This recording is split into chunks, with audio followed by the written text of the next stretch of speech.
tu vas ce soir?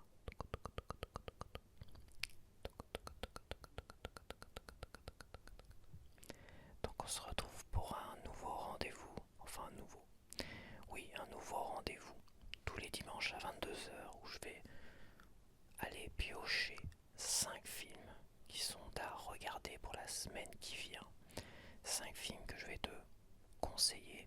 Bon, il y aura peut-être des films que j'aurai envie de voir, mais je sais pas si je vais les mettre dans les 5 films. Donc alors pour le 25, donc je pense qu'on est mardi, parce que là il met pas le mardi. Pour mardi à 21 h 10 sur Sister, on a des hommes d'honneur avec Tom Cruise, avec Jack Nicholson, avec Demi Moore et il y a aussi Kevin Bacon dedans, Kiefer Sutherland, etc. etc. etc. Est-ce que j'ai le détail?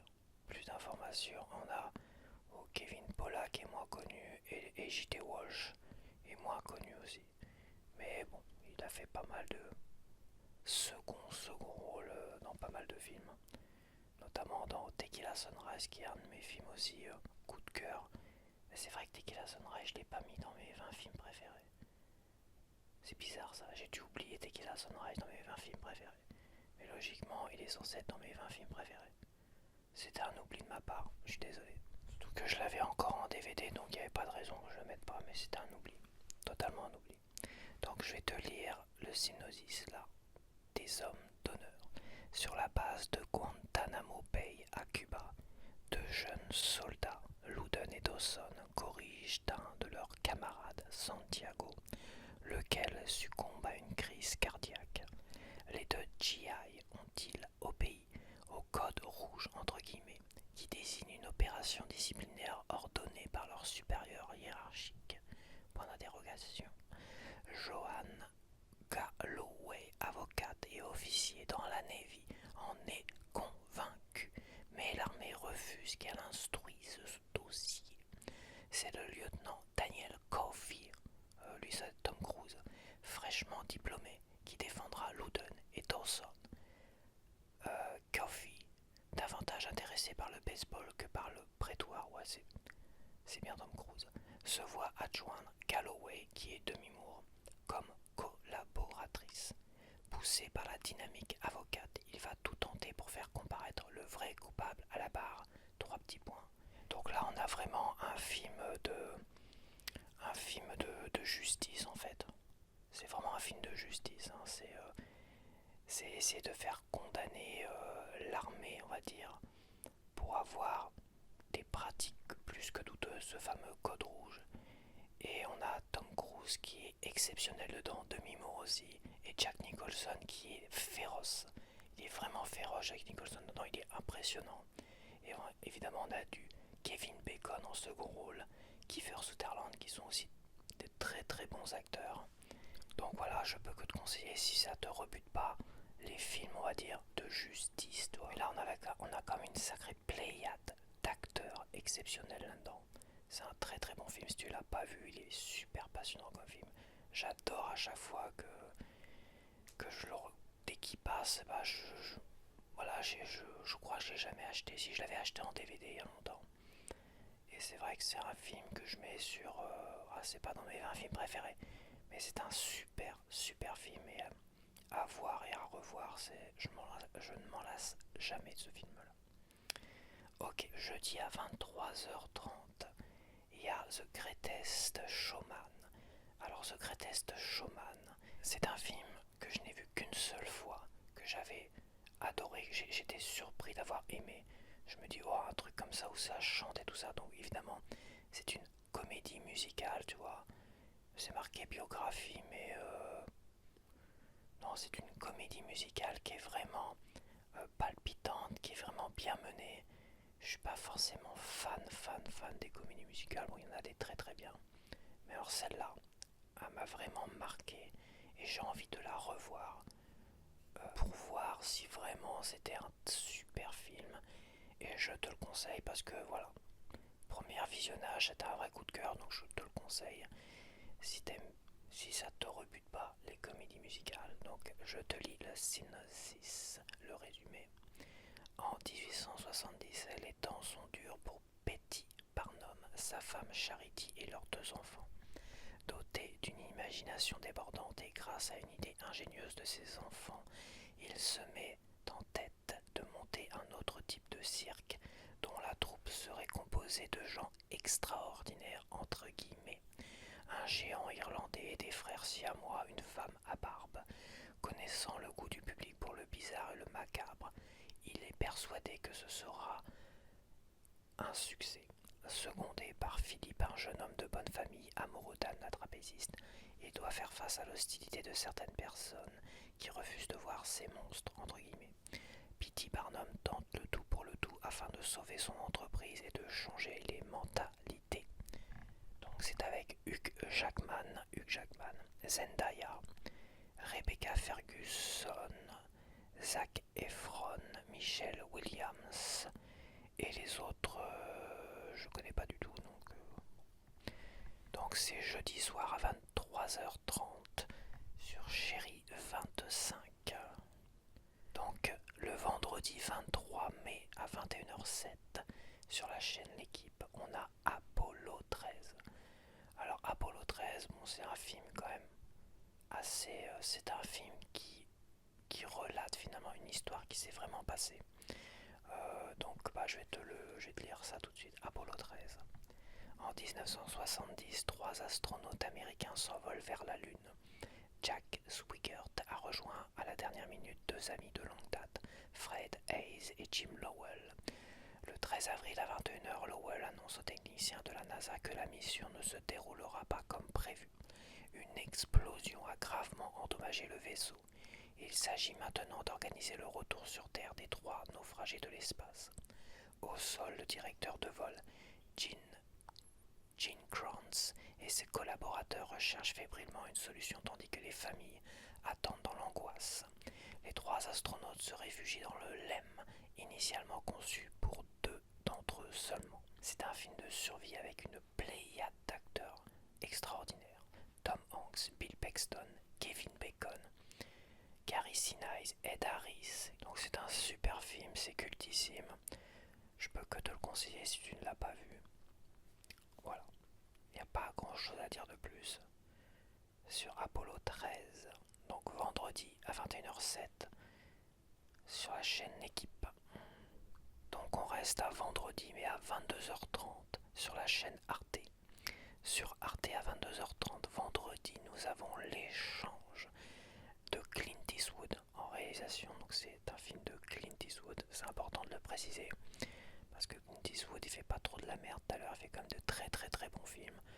Voilà, il y a des films un peu plus chiants que d'autres, mais celui-là m'a marqué. C'est pareil, c'est un film que je n'ai vu qu'une fois il y a longtemps et j'ai envie de le revoir parce que c'est un film un peu angoissant. C'est un drame. Voilà, ils mettent un drame. Ok, je vais te lire le résumé. À Los Angeles en 1928, Christine Collins, mère célibataire, travaille au standard téléphonique du Pacific Electric.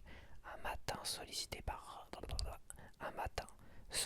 pour remplacer une collègue malade, elle laisse à la maison son fils Walter, de 9 ans. Quand elle rentre le soir, elle découvre qu'il a disparu. Après l'avoir cherché dans tout le quartier, elle prévient la police, qui attend 24 heures avant de lancer des recherches.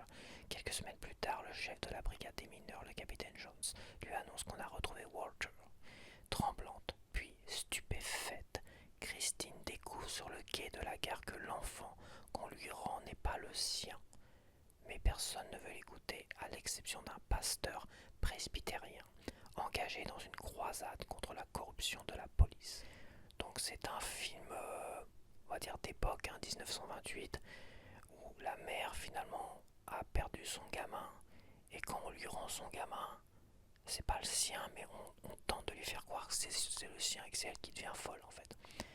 Voilà, ce film, c'est vrai que ça m'avait marqué de fou quand je l'ai vu, et j'ai envie de le revoir. C'est super passionnant, quoi. Voilà, franchement c'est passionnant. Donc c'est une forme d'enquête où cette mère de famille va tout faire pour chercher son fils. Où est son fils? Qu'est-ce qu'ils ont fait de son fils? Qu'est-ce qui s'est passé? Donc c'est vraiment une enquête vraiment passionnante avec Angelina Jolie dans le rôle principal, John Malkovich, Colm Farrell, je connais pas, Amy Ryan, je connais pas non plus, George Pearson, les jeunes, je connais pas. Donc voilà, ça c'était toujours vendredi à 22h30 sur la chaîne Arte. Et je pense que tout le monde a Arte, donc celui-là, si tu l'as pas vu, tu peux que te le conseiller. Et on va finir, alors là j'ai 2 films, il y en a un que je n'ai pas vu. C'est la suite, c'est Greenland, le dernier refuge, mais ça je le mets de côté, c'est pour moi, je l'ai pas vu. Et je vais partir sur un film français, et oui, pour un gars qui critique énormément le cinéma français. Voici un film français, mais bon, c'est un film des années 80. Donc c'est L'étudiante. Donc c'est, alors attends, j'ai pas la date, dis donc. Ah, donc ça c'est dimanche, logiquement. Attends, je compte 23, 24, 25, c'est dimanche. Donc pour dimanche prochain, pas ce dimanche-là, pour dimanche prochain à 21h10 sur la chaîne TF1 Série Film. Donc je sais pas si tout le monde a cette chaîne-là. C'est une chaîne de la TNT. Donc tous ceux qui ont la TNT, logiquement, devraient avoir la chaîne TF1 Série Film. Donc à 21h10, nous avons L'étudiante, une comédie sentimentale. Et oui, les Français savaient faire des comédies sentimentales parce que ça, c'est au niveau de toutes les comédies sentimentales ou romantiques qu'on voit régulièrement aux États-Unis. Ils savent y faire, les Américains. Même les Anglais avec Coup de foudre à Notting Hill, tout ça, ils savent vraiment y faire. Et bah là, les Français ils savent y faire parce qu'on a quand même quelques, on va dire, pépites dans les comédies romantiques et sentimentales. Là on est plus, non là c'est vrai que là on est plus comédie sentimentale. Je sais pas s'il y a vraiment une différence entre comédie sentimentale et comédie romantique. Je ne sais pas. Ça c'est un film que j'avais en VHS, que je regardais, voilà, etc., etc. Que je regardais énormément. Voilà, je me suis beaucoup inspiré finalement de ce film-là. Enfin, inspiré. Il y a eu ce film-là, il y a eu Quand Harry rencontre Sally, tu vois. Ce petit mélange de films. Donc c'est L'étudiante. L'étudiante avec Sophie Marceau et Vincent Lindon. Et Sophie Marceau y avait déjà parlé dans une de mes vidéos. Ça c'est quasiment sûr de ce film-là. Où je disais que Sophie Marceau était super belle. Ça va être le film où elle est à l'apogée de sa beauté tellement qu'elle est belle dans ce film-là. C'est juste incroyable. Et donc je vais te lire comme le résumé. Valentine prépare avec ardeur son agrégation de lettres classiques, tout en enseignant le français dans une boîte à bachot. Édouard, pianiste et compositeur, ne vit que pour la musique et rêve d'écrire des partitions pour le cinéma. Ils se rencontrent, vivent un coup de foudre réciproque. Il est tout ce qu'elle n'est pas, désordonné, timide, bafouilleur, drôle, imprévu. Une folle passion les unit et Édouard s'installe dans l'appartement de Valentine, autour de qui gravite un professeur désabusé, des étudiants, une infirmière secourable et Céline, agrégative comme Valentine. La cohabitation n'est pas simple, les mots fusent, pas toujours gentils, on rit, on pleure, 3 petits points. Bon là, le résumé il se perd dans... C'est, on va dire, c'est un gars qui est pianiste, on va dire, qui est compositeur. Il rencontre cette jeune étudiante qui prépare son agrégation de lettres classiques, tu vois. Il a vraiment un coup de foudre et il fait tout pour aller lui parler et essayer d'avoir un rendez-vous avec elle. Et après, ça se passe plus ou moins, c'est un peu chaotique, c'est vrai, désordonné. Et finalement, ça se fait. Et on vit finalement une passion entre ces deux personnages, en fait. Et on se laisse transporter avec passion, parce que c'est vraiment passionnant. C'est vraiment, il y a une vraie passion. Et là, on a un vrai baiser de cinéma qui, je trouve, moi, mythique. Et voilà, c'est français, c'est du bon film français. Et franchement, et la musique, bon, la musique, c'est une musique d'époque. Tin, tin, tin, tin, padadadadadadin, tin, padadam, pam, pam, pam, tabadabadababam. Bon, c'est une musique en anglais, tout ça. Attends, j'ai pas envie de chanter des conneries parce que je la connais pas par cœur. Ça doit être You fall in love. Voilà. C'est un truc comme ça. Non, non, franchement, c'est pas mal. Voilà, je vais pas faire 3 heures là-dessus non plus. Donc voilà mes 5 films. Donc alors je te dis à la prochaine et à la semaine prochaine pour ce petit rendez-vous sur les 5 films à regarder.